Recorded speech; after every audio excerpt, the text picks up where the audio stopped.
Hello प्यारे बच्चों, आज हम करेंगे डायरेक्टरेट ऑफ एजुकेशन की हिंदी की कार्यपत्रिका कक्षा 3 की। विद्यार्थी यहाँ अपना नाम, यहाँ शिक्षक व शिक्षिका का नाम लिखेंगे। ये 129 नंबर की वर्कशीट है, 10 तारीख की।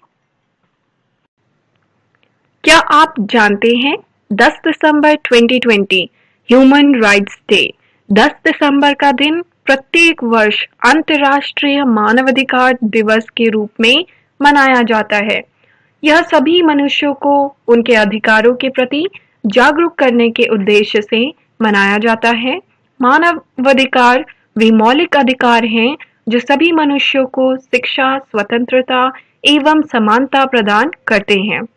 इन अधिकारों के अनुसार किसी भी व्यक्ति के साथ जाति, वर्ण, लिंग, भाषा, धर्म, राजनीति या अन्य विचार प्रणाली, किसी देश या समाज विशेष में जन्म, संपत्ति या किसी प्रकार की अन्य मर्यादा आदि के आधार पर भेदभाव नहीं किया जा सकता।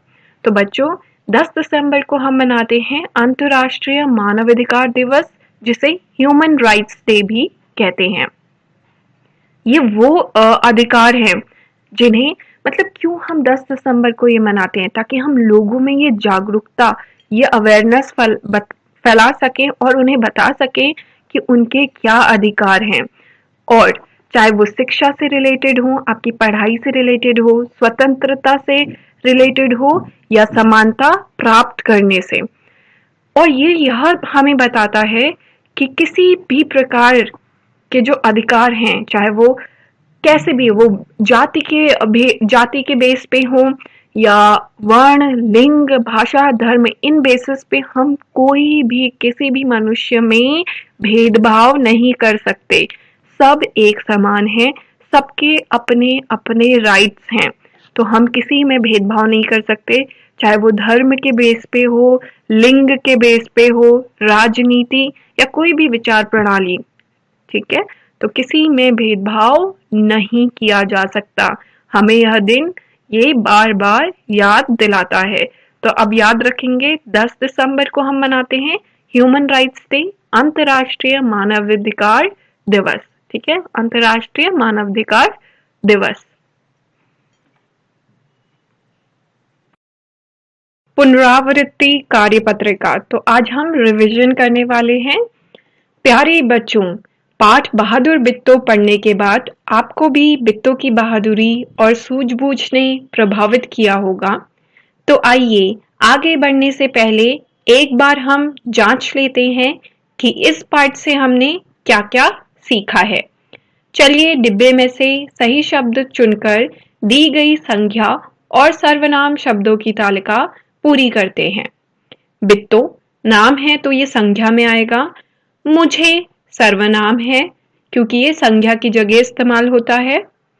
खुशी, खुशी क्या है? एक भाव है, संज्ञा है, तो खुशी संज्ञा है, उसे संज्ञा की तालिका में लिखेंगे।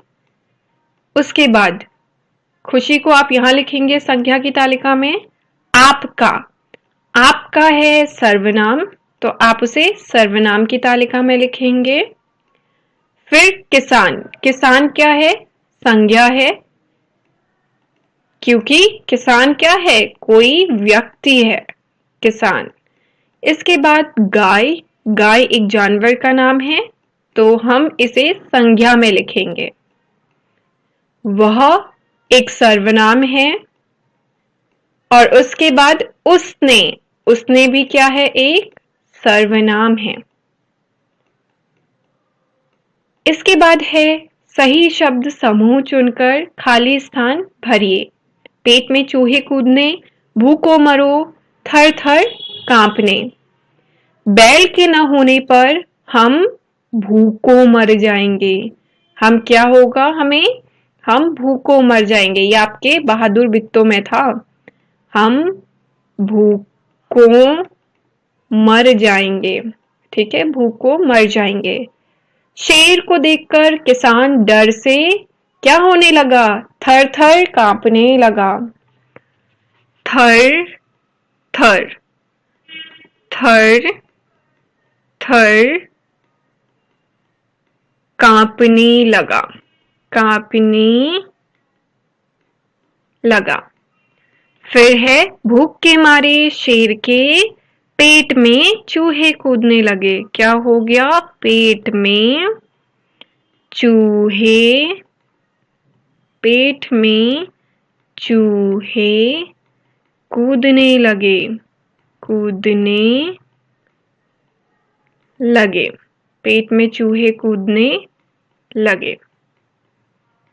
फिर है खाली स्थान भरिए, पुल्लिंग शब्द स्त्रीलिंग। तो खाली स्थान भरना है, ये है राजा, और राजा का स्त्रीलिंग क्या होता है? रानी। फिर है मोर, और मोर का स्त्रीलिंग मोरनी, मोर, मोरनी,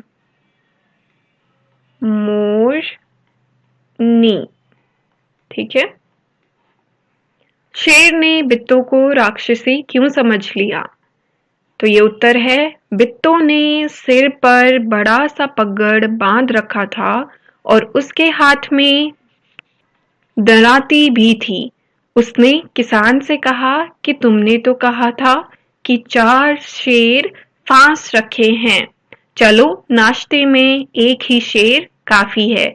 इसलिए शेर ने बित्तों को राक्षसी समझ लिया था। अगला है, बच्चों क्या आप बता सकते हैं कि पाठ में शेर ने अपनी पूंछ को भेड़िए की पूंछ से क्यों बांधा? तो ये रहा, शेर ने डर के कारण अपनी पूंछ भेड़िए की पूंछ से बांध ली ताकि भेड़िया उसे छोड़कर भाग न जाए और राक्षसी उसे खा न जाए। और अगर आपने चैनल को सब्सक्राइब नहीं किया है तो कर लीजिए, अगली वर्कशीट आपकी मिस नहीं होनी चाहिए। मम्मी पापा के लिए सुझाव है कि बच्चों के साथ अपना कोई ऐसा अनुभव साझा कीजिए जिसमें आपने अपनी सूझबूझ से किसी विकट समस्या का हल निकाला हो। और कोविड से बचने के लिए हाथों को पानी से धोते रहिए।